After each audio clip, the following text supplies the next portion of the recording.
The following talk was given at Mile High Church in Lakewood, Colorado. Please visit our website at milehighchurch.org. We are continuing on with a series on resilience. This is the third part of this three-part series, and so it's exciting for Josh and me to share this platform today. We have today 4 principles for resilience, and so each one of us have chosen 2 of them, and we're going to weave them in together and just see how they work together and see what our ideas come up with. So resilience, of course, is that ability to gain strength, to rise up, to feel stronger, to have courage, to move forward in the direction that we choose to, that we want to, that we're called to, as opposed to when things happen in our life, when we're disappointed about a dream we're pursuing or some challenging condition comes up, that we can get stuck and we can get trapped in the condition themselves and sometimes feel powerless. I know when I'm not feeling resilient, I tend to feel powerless. And while that's not a bad place to go, that's not a wrong place to go, that often happens that we want to go into that place for a little while to nurture ourselves and to feel our sadness. My concern about it is that when people live in that place for 20, 30 years. And so we want to invite ourselves into great resilience. And so there are some steps that we want to offer that we hope will help anyone who might be struggling in this way to gain greater resilience. And so my first step today in the 4 principles is called accessing the God portal. Now, I talked a little bit about this last week, and I tend to talk a lot about this because it's one of my passionate things. I really have said before, if there's one thing, if the world could get one thing, it's that God is all there is. And I've often said to people when we write these talks, I don't know how it is for you, Josh, but I feel like every week when I get to speak, my basic bottom line is God is all there is, you are that which God is, now go live your life that way. And we have to find creative ways to say that, and so we've got some creative things today and creative ways to say that. And so finding how we actually can begin to embody that sense of the living presence is what I'm talking about today in this step. Joel Goldsmith, who's an author that I just love, says, bring your consciousness to the place where you rise above merely a belief in God and come into the experience of communion with God. Then you no longer have any beliefs about God, you have the experience. And so I've been thinking a lot after our time with Gene Houston, and I have some other Gene Houston quotes here, but a number of years ago when I was in ministerial school, I went to a Gene Houston workshop. Gene's workshops are not just workshops where you sit and listen to Gene talk. You get up and you move and you act things out. In this particular week-long workshop, she had us in Huntington Beach, at the Huntington Beach Hilton, right there on the ocean, living out the pathway of the last days of Jesus. Living out the pathway of Buddha. We were in little groups, and we were to act out those last days. And I remember walking through the hotel with my little small group, and each one of us had to pretend at one point we were carrying the cross. And actually, we started out baptizing each other in the swimming pool. And the tourists felt this was very interesting, for sure. And it was one of the most profound workshops that I've ever been to. In the time when we were studying Buddha, we would go sit under a tree and imagine that we were the Buddha sitting under the Bodhi tree and just being in that place and in a way waiting for enlightenment, but absolutely knowing that it was right where we were. And it was very powerful. And what it did is it took me from just telling these stories and knowing these stories and hearing these stories to imagining what it must have been like to be Jesus walking that path, to be the Buddha walking that path. And that's my first point today. When we're talking about God is all there is, it's not enough just to think it and talk about it and to intellectualize about it. And so there are many doorways into the divine. Jesus talked about the kingdom of heaven is at hand. It is right here. It is right now. And what happens is that we get very attuned to the world of form, and we begin to believe that this world of form is all that God is. And so we get caught, and that's where we can get stuck in not being resilient. That's where we can sometimes feel powerless, because the world of form sometimes appears to show us it's going to be hard, you're not going to do it, it's going to be challenging, you're not strong enough, you're not wise enough, you're not whatever enough that goes on in each one of our heads. So there are many doorways to God, but I want to talk about the sensorial doorways, which is another thing that Gene talked about, your entire entelechy, your ability to use your sensory abilities to actually not only experience this world of form, but to deepen into the divine. And of course, quickly, those are sight, the ability to see this beautiful world of form. And when I'm seeking to embody and walk through the doorway of God, I have to be more resilient about noticing when that divine presence shows up. Not only in the beautiful things in nature, but sunrises and things like that, but seeing God even in my challenging circumstances or in the pain that I'm in or the struggle that I'm in, seeing the ways that synchronicity shows up. So I see in the world of form and I see into my own spirit and I see the truth about who I am and I use my sight to see more deeply. And of course, hearing, allowing ourselves to hear beautiful music like we have here at Mile High Church and that our world has right now, being able to hear and not only hear the beauty of life, the birds singing, to hear the wind blowing, but to hear that inner voice of the divine within me and allow it to help me rise up and be more resilient. And to smell God. I wonder what God smells like. I've thought a lot about that, Josh. There's lots of smells in the world that are lovely and bring me into a state of, the smell of bread cooking or cookies cooking or the smell of the pine trees in the mountains. And I bet the smell of Nancy's hair, right? Well, bread dough, I think bread you got dough, it. Bread dough, yeah. What did I say?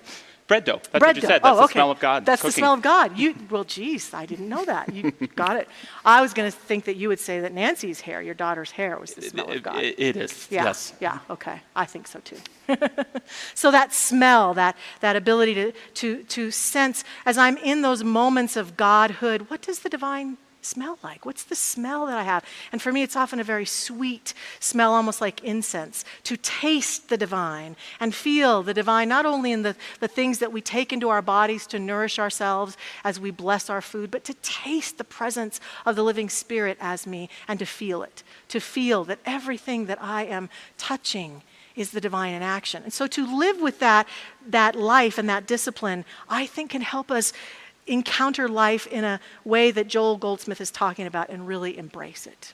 Yeah, I think that's so beautifully said, Michelle, especially this idea that the answer to that question about the sensing God can be different for all of us. But right. the key is anything that we approach with awareness, the willingness to go to that God portal can inspire us. So it's the message for me from what you said is stop paying attention to what doesn't get you into that portal right. and take time each day to get into it. So that's a wonderful principle for resilient living. And the second principle that I get to share today is an attitude of humility.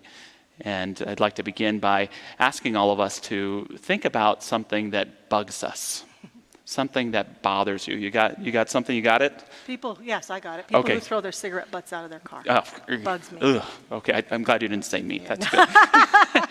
And I have a little saying that I try to utilize. It sounds good, but it's hard in practice. And it's this: don't let what shakes you make you. Mm-hmm. Don't let what shakes you make you. Easier said than done, because I can be easily shaken at times. And when we think about this thing that's bothering us, whether it's a circumstance or it's an individual, it's hard sometimes not to take that personally. And that for me, I've always been challenged with Don Miguel's agreement about don't take things personally.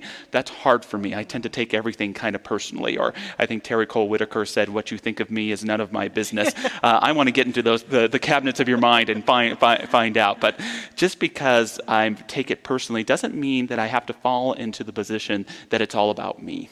And something that I can do, and all of us can do, when we're faced with something that's challenging us is to ask yourself the following 3 questions.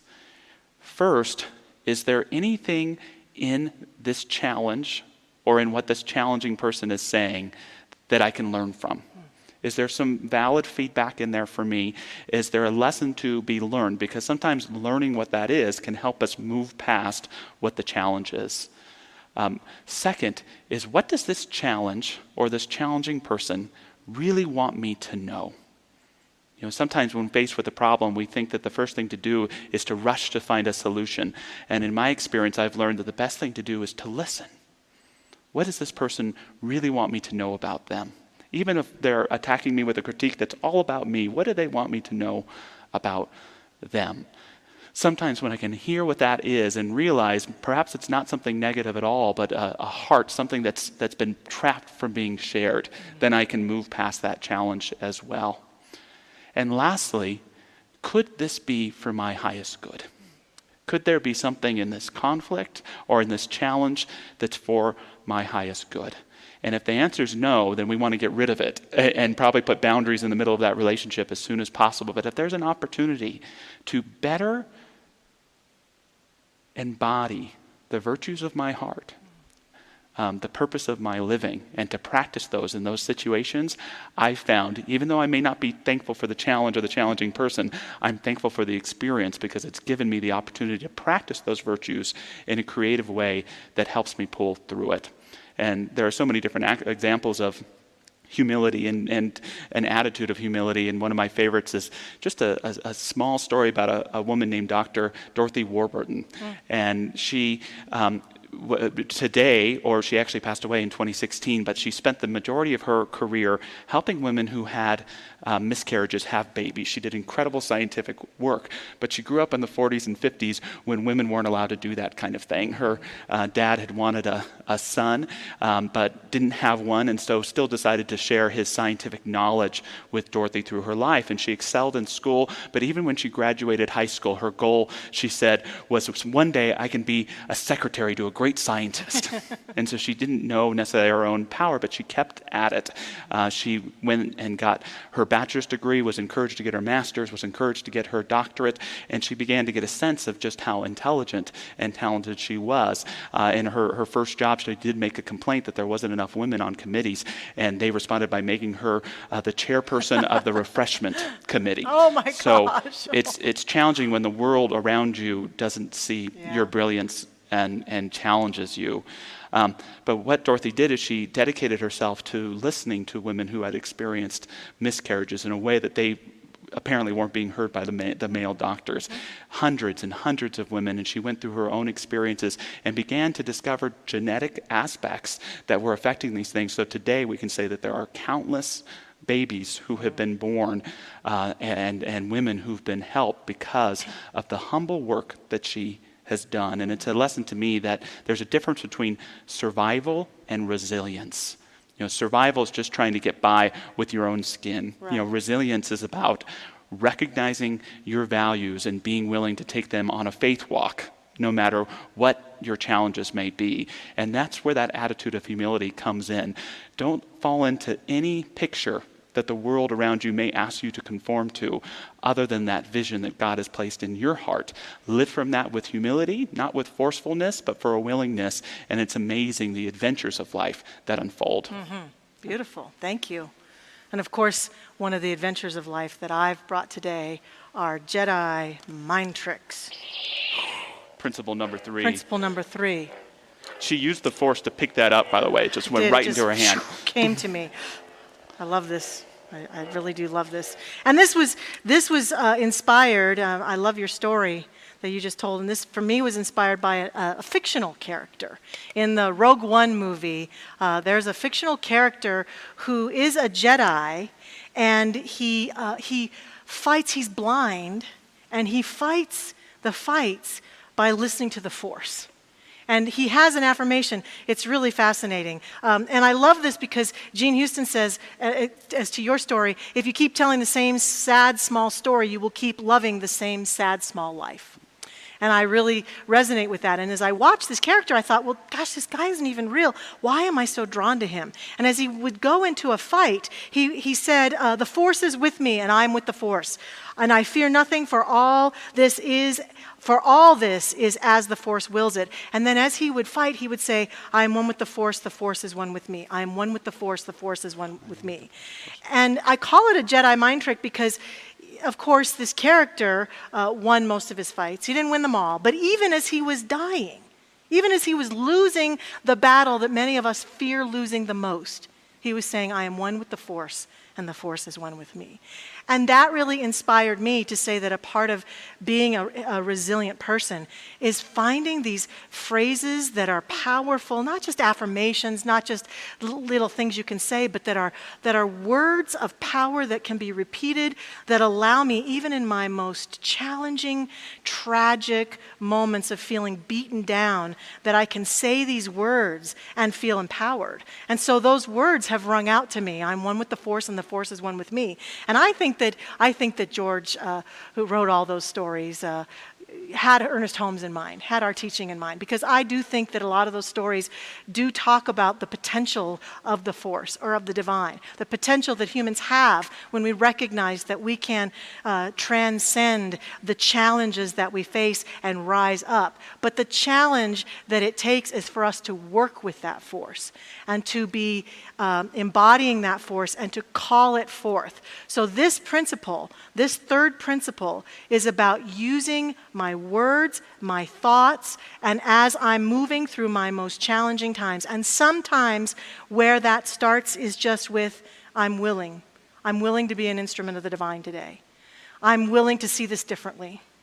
I'm willing to let go of of taking it personally. I'm willing to let go of my sense of unworthiness. I'm willing to stand strong. I'm willing to walk forward. Sometimes that's the starting place, and that's okay. Other times it is, as I'm walking through that challenging day, as I'm walking into that moment where I'm about to make my dreams come true, I am one with the force, and the force is one with me. I am one with God, and God is one with me. And it unleashes that creativity that is seeking expression through us. And that's a powerful thing to have unleashed through us. Number 4. I love I'll that. put my lightsaber away. No Jedi mind tricks on me in the middle of my sharing here. And I think that is something I really admire about you, Dr. Michelle, and your leadership, the ability to be faced with challenges in our church that we're facing right now. And something I see you do is you kind of quietly go within. You see, is there something there for me, how to show up? And now I know what you're chanting. Yeah, now you I do. know it's there. I've just unleashed my secret. We can use the force in incredible ways, Yes, most definitely. And the fourth principle to share for resilient living today is everyday courage. Everyday courage. What does it mean in your life to practice a little bit of courage every day? And I love something that Maya Angelou said in one of the last interviews before she passed away. She said, "Courage is the most important of all the virtues. Because without courage, you can't practice any of the other virtues consistently. You can't be consistently fair or kind or generous or forgiving. Any of these without courage." And there's that aspect of facing our major fears, the things that may be coming up, the big trials. But there's another aspect of courage that says, face something you fear, even if it's a little bit, every day. Because when we line our lives with the foundation of courage, it gives us the ability, as Angela shares, to practice the virtues that are needed to overcome anything that might be taking place. And I love that about Michelle's message, mentioning that the man ultimately lost a fight. He lost a fight, and we may lose fights, but we never have to lose who we are.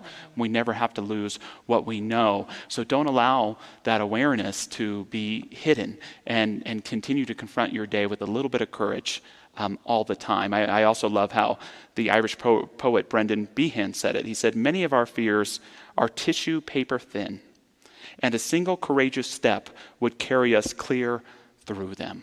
So keep working through the tissue paper. Since Michelle brought up Star Wars, I feel the need to counter with a little Harry Potter, if that's okay. I did forget my wand today. And in the universe of Harry Potter, there is a creature called a boggart. Do you know what a boggart is? I do. Yes, there are these creatures that take on the form of what you're most afraid of. And in the land of fantasy, that sounds pretty cool and interesting. But in real life, I found it's true as well, don't you? We can often take a paranoid vision or take a consciousness of fear and project it on that person that's challenging us, and project it on that upcoming situation that we're worried about. We can build a whole story about it that we see it for everything other than what it is. And in Harry Potter mythology, what you do is you take your wand, you point it at the boggart, and you say, ridiculous. And it transforms into something funny. Now, if you are a witch or a wizard, use that spell, all the power to you. But for the rest of us, maybe it's not about turning what makes us afraid into something ridiculous, but maybe we can take some time to see it for what it really is. To remember ourselves as we really are. To remember the truth of our being in all that we do, because our ability to do just that can help pull us through. And we can see the things that we're saying we're most afraid of aren't truly as frightening or as scary as it looks. That's the kind of everyday courage that each of us can be called to. That's the kind of everyday courage that, for me, made John Lewis such an exceptional American and such an exceptional human being. John Lewis, we know for his moments of great courage, riding next to a white person on a Greyhound bus, not knowing what was going to happen when they got let out, sitting up there in front and being beaten bloodily, both of them and other people there as well, fighting for civil rights. Getting up and speaking in front of thousands and thousands of people with Martin Luther King Jr. at the National Mall. Walking across that bridge in Selma, right there up front, right in the front of the line, the first to take the beatings of the sheriff's department that day. Those are the great acts of courage that we remember John Lewis practiced, all, by the way, in the heart of the philosophy that we bring into our church of nonviolence, being the presence of love, refusing to give in to hate or violence, standing in that truth of resilience within who we are, that resilience of spirit that says, I may not see the spiritual truth around me, but I know it is within me. And I surrender to that truth within me and know that it can transform my life in incredible ways. What truly made John Lewis great for me is all the little things that he did. That never giving up on the fight for civil rights, he chose public service. And he went to the grind, not only being a mentor for all the members of the House, but continuing to be a voice for equal rights in all different ways, in a way that we know isn't just about protesting, but is that hard, everyday work that so many of our leaders seek so hard to do, and perhaps they don't get enough credit for. And so honoring that everyday courage, we can ask ourselves, what are the big, great, courageous things that I've done or am doing, but what can I do today to practice a little bit more courage, a little bit more heart. That's what courage means, to live with heart. And to bring a little bit more of my own virtues into our life. It is time to let go, through the power of resilience, of the phantoms that perhaps have been allowed to run our lives too long. It's time to step into that heart of virtue, that heart that is that portal to God that Dr. Michelle was talking about, that heart of deeper and inner knowing, to practice it more concretely and emphatically in our lives.